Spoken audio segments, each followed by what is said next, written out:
Барлықтарыңызға қайырлы күн. Сіздермен бірге Жансұлу Бақытжанқызы. Менің каналыма қош келдіңіздер. Қазір сіздерге өте дәмді болып шығатын, әрі дайындалу жолы да оңай, барлық заттар үйден табылатын керемет чебурекидің рецептімен бөлісетін боламын. Ол үшін ұнға тұз, сода, сары май, су қосып қамыр илейміз. Бастапқыда осылай шашыраңқы болғанымен кейіннен бір-біріне жабысып, шамалы қаттылау қамыр болып шығады. Бұның бетін жауып бөлме температурасында жарты сағатқа қалдырамыз. Мен чебурекидің начинкасын картоп пен пияздан жасадым. Мен қамыр илеп бастамас бұрын картоптың сыртын ашып, суға қайнатып пісіріп алған болатынмын. Осы уақытта қамырды бір қайтадан илеп басып қоямыз. Содан соң пиязды да төрт бұрышта кішкентай етіп турап, майға қуырып аламыз. Жалпақ тілмен айтқанда, пиязымыз өлгенше жақсылап пісіреміз. Қазір осы видеоны көріп отырған құрметті оқырман, сіздерге видео түсінікті болып, пайдалы болып ұнап жатса, видеоға лайк басып, комментарий қалдырып, каналыма тіркеліп қойсаңыздар болады.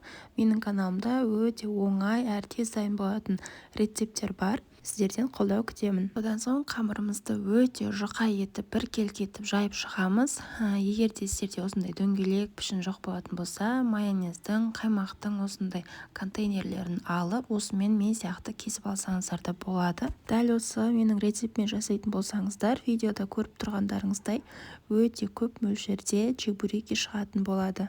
Еш уайымдамай жасай берсеңіздер болады. Үйдегілеріңіздің барлығына ұнап, бәрін жеп қоятын болады. Әбден қуырылып піскен пиязды картоптың бетіне салып, татымына қарай тұз, бұрыш қосып, жақсылап езіп араластырамыз. Сосын кесілген қамырларымызды барлығын жайып, ішіне біркелкі етіп салып шығамыз.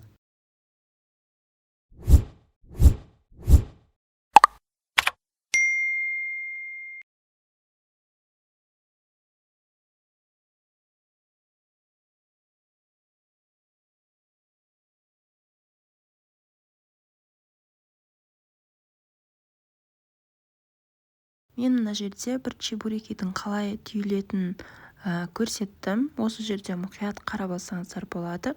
Осылай екі шетін бір-біріне жабыстырып, вилканың көмегіменен екі шетін жақсылап басып шығамыз. Мен екі шетінен де бастым, себебі пісіп жатқан кезде ашылып кетпеу үшін.